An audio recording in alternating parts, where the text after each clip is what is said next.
Zebra 3, Zebra 3. Alerte Action Joe. Alerte Action Joe.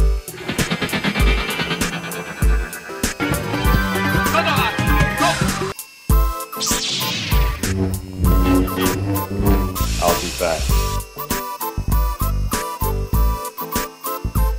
Bonjour à toutes et à tous. Oui, je dis bien toutes parce qu'il paraît qu'il y a pas mal de dames qui regardent les séquences où je suis. Moi, je pense que c'est plus pour la séquence que pour moi, mais bon, on fera avec.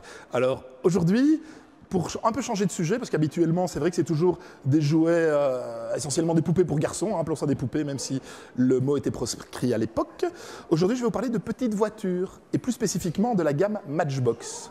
Alors, la gamme Matchbox est donc une gamme de petites voitures où l'on va retrouver toutes sortes de modèles, des modèles réalistes, des modèles fantaisistes, et cette gamme va s'étendre essentiellement des années 60 à nos jours. Pourquoi? Parce qu'on en vend encore. Ce que vous allez voir ici, évidemment, c'est toujours dans le sens de la collection, donc on va se retrouver avec des pièces plus anciennes. On va s'arrêter grosso modo au niveau des années 80.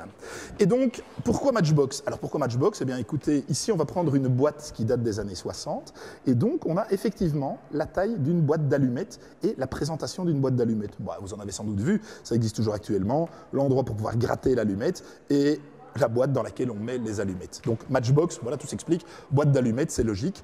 Au niveau du prix, à l'époque, les prix sont très très démocratiques, donc à peine plus élevés qu'une boîte d'allumettes. Enfin, c'est très théorique, hein, c'est très théorique, mais voilà. Alors, cette gamme va s'enrichir, donc ici nous avons les premières boîtes plus anciennes, va s'enrichir de modèles plus modernes, où les boîtes vont également être plus importantes. Donc on voit qu'une boîte, fatalement, a gagné en longueur, en largeur, en hauteur, etc., etc.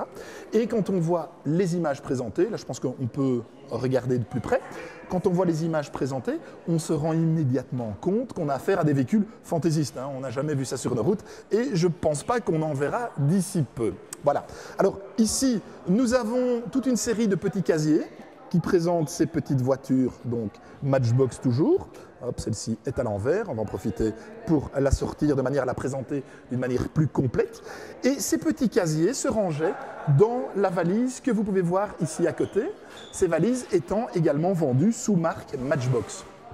Alors, à côté des petites voitures proprement dites et de ces boîtes pour les ranger, va se trouver toute une gamme d'autres produits estampillés Matchbox, puisque Matchbox ne va pas rester uniquement dans les petites voitures de cette taille-là, mais va monter également sur des modèles plus importants. Ça fera probablement l'objet d'une séquence ultérieure. Voilà. Alors, on a des modèles très très simples, comme par exemple ici un simple petit camion, 4 roues, une petite bétaillère, dans laquelle on pouvait placer des petits animaux ou ce genre de choses. Voilà, ça ne paye pas de mine.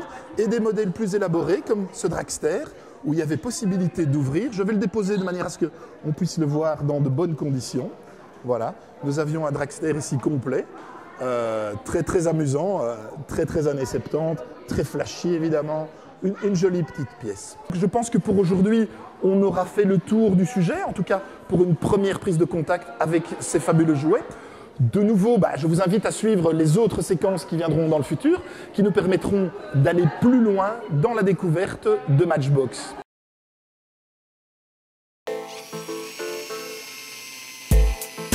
Zebra 3, Zebra 3.